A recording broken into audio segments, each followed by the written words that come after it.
Three, two, one.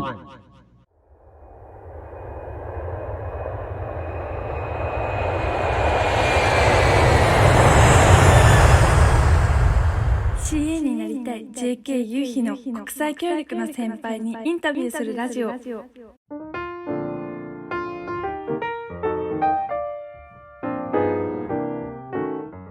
Welcome aboard! 始まりました。CA になりたい JK 夕日のラジオ特別番組の時間です。この番組は現役高校生夕日が福島最大の学生コミュニティスプレッドフローム福島の皆さんとトルコ・シリア大地震で被災された方を笑顔にしようという番組です。ぜひぜひ最後まで楽しんでいってください。さて、記念すべき第1回目のゲストは先日高校を卒業したおめでたい3人組の美咲さん、黒須大樹さん、りょうちさんです。皆さんご卒業おめでとうございます。本日はよろしくお願いします。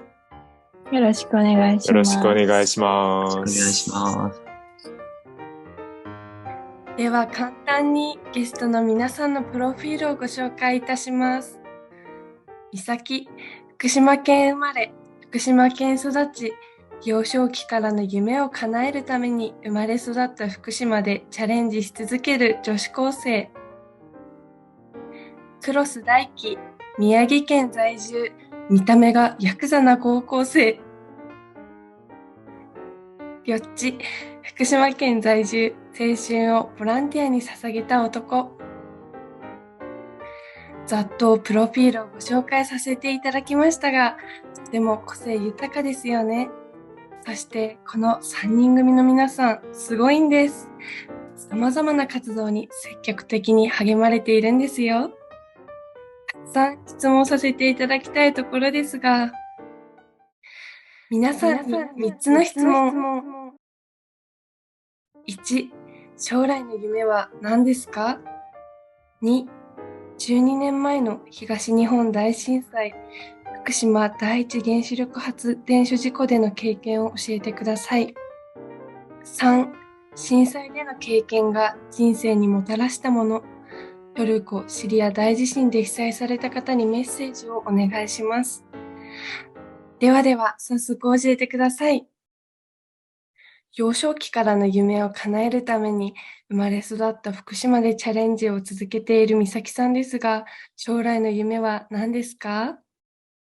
はい。ラジオをお聞きの皆さん、おはようございます。こんにちは。こんばんは。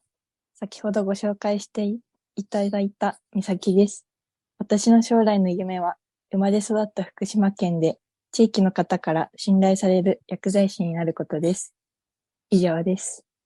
ありがとうございます。美咲さんはこのラジオを始めてからもずっと私のサポートに回ってくれたり、とても頼りになる存在なので、すごく信頼される薬剤師になると思います。私も美咲さんが、仕事をする薬剤師、薬局に通い詰めたいと思うので、その時はよろしくお願いします。はい。では次はですね、プロフィールがとても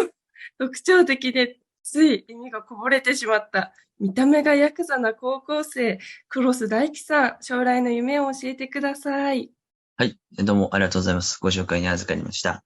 黒須大樹と申します。宮城県、在住でございます。どうぞ皆さんよろしくお願いします。私は、そうですね、将来は、地域のためにという思いで、ちょっといろいろ活動したいと思っています。高校の時は生徒会長を務めておりました。あだ名は組長ですけれども、一応会長を務めていると。矛盾しているような感じのものでございますけれども。その中で私は将来、市長となりまして、自分の住んでいる地域をもっと活躍させて、活性化させていきたいなと考えております。どうぞよろしくお願いします。ありがとうございます。もういかにもなんか市長というか似合いますよね。もう私も一票入れさせていただくので、演説とか楽しみにしています。はい。では次はですね、いつも SNS で様々なボランティア活動を通して輝くりょっちさんの姿を拝見しています。そんな好奇心旺盛なりょっちさんの将来の夢は何ですか？はい。ご紹介に預かりました。皆さん、はじめまして。おはようございます。こんにちは。こんばんは。そしておばんです。りょうちと申します。僕の将来の夢は、多世代交流のできる地域の居場所を作って、定期的、いろんなつながりのきっかけができる居場所づくりを、していきたいなと思っております。以上です。素敵な夢をありがとうございます。実はですね、スプレッドフロム福島の高3メンバーで、りょっちさんがボランティアするカフェに突撃をしたんですね。その時にりょっちさんがもういろんな世代の方たちとコミュニケーションを取れているというその力、コミュ力が本当に高くて、もう同い年だとは思えないぐらいの才能があるので、とても楽しみな夢ですね。はい。ここまで皆さんそれぞれの素敵な夢をお聞きすることができました。ありがとうございます。そんな将来が輝きに満ちている皆さんですが、12年前の3月11日、今でも忘れることができない辛い経験をしています。東日本大震災、福島第一原子力発電所事故です。それらを思い起こされる大地震がトルコで発生しました。人間の傷は人間の間でしか癒すことができません。辛い経験をした私たちの言葉で癒える傷があると信じています。皆さんの12年前の3月11日での経験を教えてください。美咲さん、お願いします。はい。私は震災当時、幼稚園の年長でした。地震発生時は美容院で髪の毛を切り終わったところでした。揺れが起きたとき、美容院の近くのスーパーからは従業員の方がたくさん避難してきました。私は兄と母と一緒に美容院に来ていたため、兄と母、そしてお店の方と外へと避難しました。揺れが収まってからお店の中に戻ったのですが、棚にあったものはすべて床に落ち、ガラスも割れており、床は大変な状況になっていました。そして家に帰ってから自分の部屋を両親が確認しに行ったところ、小学校入学を前に買ってもらった学習机の近くにあったガラス付きの棚が倒れていたそうです。もし地震が起きたとき、私が自分の部屋にいたらと考えると、とても恐ろしいことだと思います。当時幼稚園の年長ではありましたが、とても怖かったことは今でも鮮明に覚えています。以上です。黒須さん、美咲さんの感想をお願いします。はい。私も同じ年長さんでしたけれども、そこで、美容院に行っていたっていうのは、もしかしたらそれは運命であって、もしもそこで家にいたら、大怪我して大惨事になってたかもしれないと思うと、やっぱり何か逆にそこで導かれたものがあったんじゃないかなと、こういうふうに思って聞いておりました。その時にとっさに逃げる判断をその店員さんと一緒にできたっていうのは、そこで知らない者同士でしたけど、そこでのコミュニケーションが生まれて、何か一つ生まれたんじゃないかなというふうに聞いておりました。だからそういうものが、もっといろんな方に広まっていただければ、もっとよくスムーズに避難とか、そういうふうにできるんじゃないかなというふうに思いました。以上です。ありがとうございます。黒須さんの経験を教えてください。はい。私もその震災当時は、年長でありまして、ちょっと妹がおるんですけれども、その妹がちょっと体調崩してしまいまして、入院をしておりました。その時に、お見舞いに行こうと、私と、おばあちゃんとで行ったんですけれども、その時に、信号に捕まりまして、信号で止まっていた時に、地震を、受けました。止まっていた車が左右に激しく揺れまして、今にも横転するんじゃないかっていうふうに、怖かった、ところを覚えております。その時私はちょっと、寝ておりまして、その揺れでとっさに起きました。けれども、その時にとっさに、おばあちゃんにラジオをかけてくださいと、お願いしたのを覚えています。幼稚園ながら本当に自分がそこまで冷静だったかと思う。でも鮮明に覚えているのできっと育ったんだろうなと思いますけれども。そして地面は、我々はいろんな人は驚いて外に出るわで結構パニック状態だったなと、あの時は思いました。その後、お見舞いにも行けず、家に帰りましたが、家の中もごちゃごちゃでありまして、1週間ほど停電と、電気が、水道何も通らない中、ろうそく一本で過ごした寒くて辛いっていうのは今でも忘れられずに、覚えているところが、あります。以上です。ありがとうございます。りょっちさん、黒須さんの感想をお願いします。はい。そうですね。僕も後ほど話しますけど、車の中で僕も、震災を、経験していまして、その時の状況は、似ているかなと、気持ちはなんとなくわかりました。はい。で、どんな人にとっても、やっぱりその震災で街がこう壊れていくのとかってすごく怖いなって思うし、自分もすごくその当時怖いなって思ってて、すごくこうトラウマになってる部分があるところを、結構思い出したりはしています。はい。りょっちさんの経験を教えてください。はい。僕は、先ほどもお話ししたように、車の中で、震災、揺れを経験、大きな揺れを経験しました。ちょうどスイミングの、体験に行く道中で、車の中でこう揺れを経験しまして、車の中、最初は、車のタイヤがパンクしたんじゃないかと思っていたんですけれども、そうではなくて、やっぱり窓から見える街全体でこう揺れているので、これは大きな地震なんだなって即座に判断しました。で、そんな状況下で体験に行けるはずもなく、即座に、家に帰りまして、家の扉を開けたら、玄関に置いてあった花瓶が倒れていたり、自分の部屋にあったタンスとか、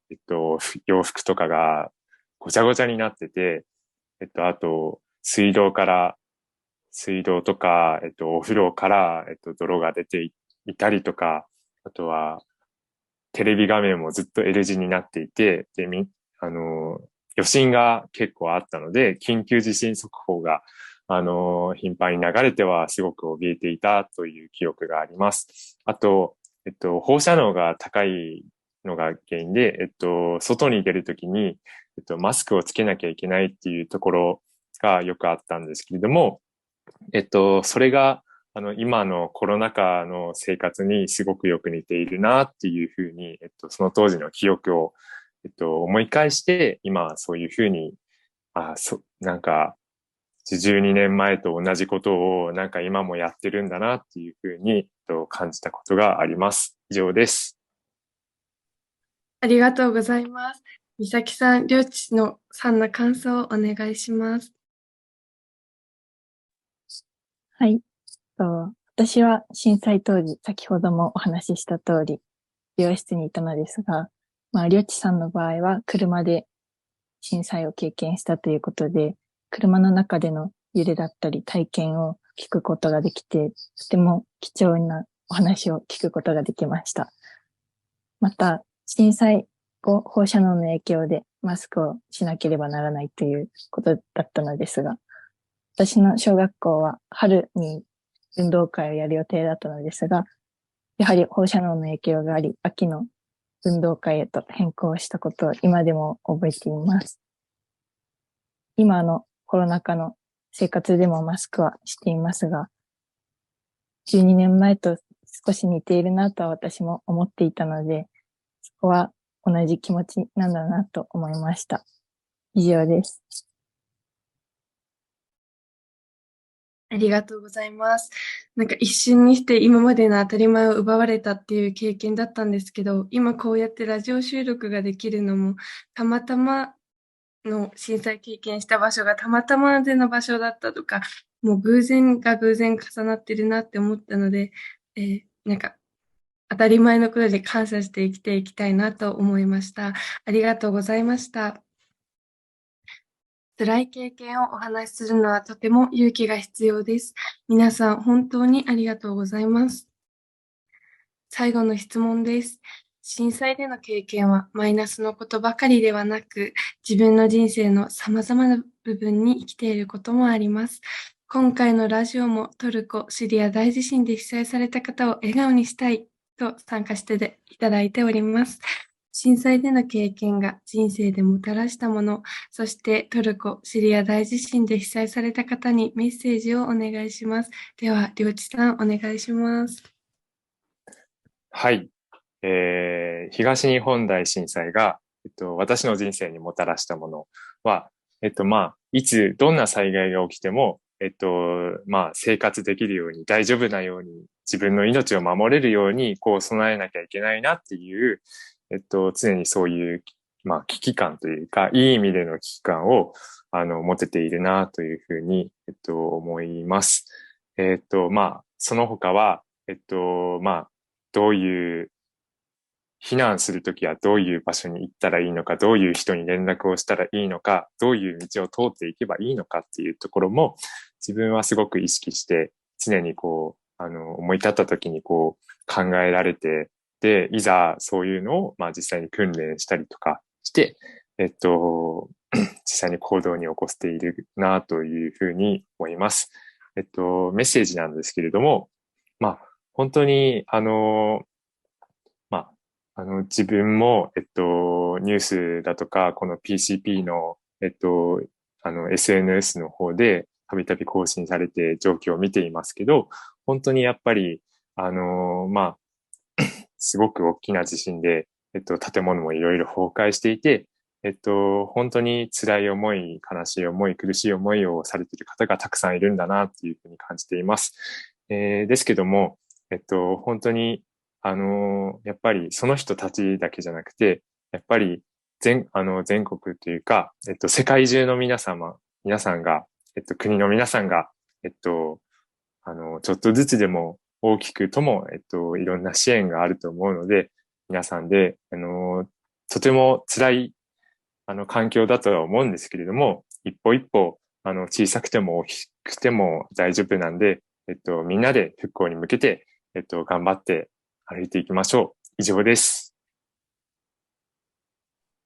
ありがとうございます。黒須さん、りょうちさんの感想をお願いします。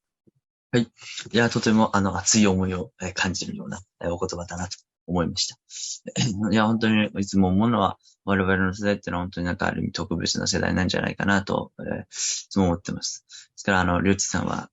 夢を叶えるのと、そして、島のためということで、これからもぜひとも頑張っていただけたらなと。そういう時は、もう、私も応援いたしますので、みんなできっと応援すると思いますので、頑張っていただきたいなと思いました。以上です。ありがとうございます。そんな黒須さんのお話を聞かせてください。はい。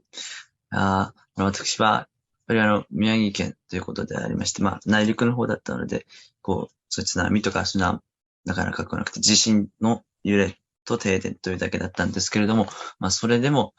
相当、辛かったですし、結局怖かったっていうのは、今でも覚えております。津波とか、そういうの方がもっと辛く怖いっていう体験があったと思います。でもそういうのを経験していないからこそ、知るべきこともたくさんあるんじゃないかなと、思っております。高校生の時に、その防災指導員っていう資格を取りまして、もっと自分には防災について何ができるか、自分には何ができるのか、誰のために何をできるか、それを日々、考えて、活動をしていきたいなと、思いますし、活動してきたつもりでもあります。ですから、困った時はお互い様で、日本人じゃなくても、海を越え、海外の方であっても、言葉通じなくても、思うところ、気持ちは通じ合うんじゃないかなと、思っているので、やっぱり困ったらお互い様で、思うだけじゃなく行動に移して、いろんな方々に対して、気配り、何やらか、援助ができたら、もっと世界は平和になるんじゃないかな、と思いながら、この地震の経験は、今につながっているのかな、と思います。ですから、諦めないで、やっぱりみんなで最後まで、頑張って復興をしていけば、いずれ良くなると思いますので、皆さんでますますこれからも頑張っていけたらいいなと、思います。以上です。ありがとうございます。美咲さん、黒須さんの感想をお願いします。はい。黒須さんは高校1年生で防災指導員という資格を獲得したとのことでしたが、震災について語るのはこのラジオを通してもですし、今後将来その資格をうまく利用して様々な場面で震災について語っていただけたら、福島や宮城、被災地の復興につながるのかなと思いました。また、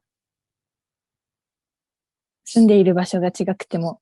気持ちはつながっているという言葉はすごく私の心にも響きました。素敵な感想ありがとうございます。以上です。ありがとうございます。では、美咲さんのお話を聞かせていただきたいです。はい。私は震災当時のことについて深く知らなかったため、学校のスタディツアーを利用して、福島県双葉町にある伝承館に行きました。その時に震災当時、世界中から温かい支援を受けたことを知りました。その支援があったことを知った今、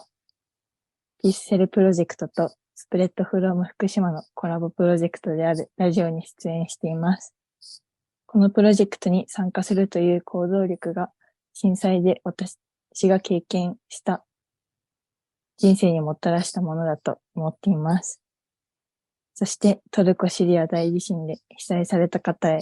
というメッセージでは、今日本では多くの方から支援金をいただいています。今後トルコ・シリアに届き、必要な物資を買うために使っていただくことができますので、もうしばらくお待ちしていただけるとありがたいです。私たちもトルコ、シリアに思いが届くよう頑張っていますので、一緒に乗り越えましょう。以上です。ありがとうございます。では、りょうちさん、美咲さんの感想をお願いします。はい。美咲ちゃんが、震災の、伝承館の方に行って、いろいろ当時こんなことがあったんだっていうことを学ばれて、で、自分はまだ伝承館に行ったことがないんで、今後ちょっと伝承館に自分も行ってみて、いろんなことを学んでみたいなと思いました。あと、やっぱり、今、こういうふうにラジオに出れていることとか、あと、トルコ・シリア地震について知れているのは、この PCP という、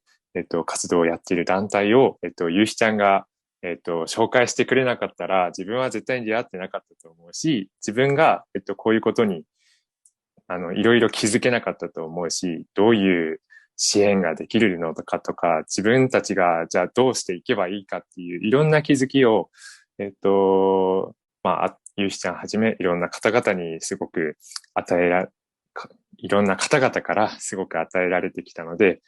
この場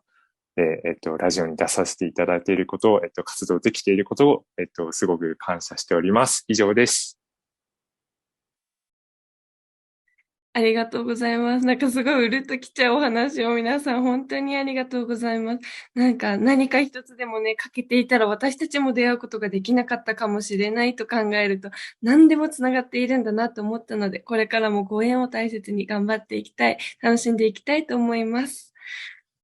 皆さん本日はありがとうございました。ありがとうございました。ありがとうございました。これからも夢に向かってお互い頑張っていきましょう。今日は福島最大の学生コミュニティスプレッドフローム福島の素敵な3人の皆さんをゲストにお迎えしました。皆様お楽しみいただけましたでしょうか？次回はスプレッドフローム福島の創設者、福島を変革する男、OK さんをゲストにお迎えします。リスナーの皆さんからも福島を変革する男、OK さんへの質問をお待ちしています。ご質問は YouTube の概要欄にあります PCP の E メールアドレスにお送りください。その他、Twitter、Instagram、Facebook など SNS でも毎日発信しています。こちらも概要欄にリンクがありますので、ぜひフォローお願いします。そして PCP ではトルコ地震緊急支援の寄付金を受け付けています。こちらも概要欄にリンクを貼ってありますので、ご協力いただけますようお願い申し上げます。私たちは大きな団体ではありません。できることは限られています。小さいからこそできる支援があります。小さい私たちにしか聞こえない声があります。隙間を埋めるように、つなげるように。CA になりたい JK 夕日のラジオ特別番組、最後までお聞きいただきありがとうございました。それでは次回のフライトでお会いしましょう。テシュキュルー。テシュケルー。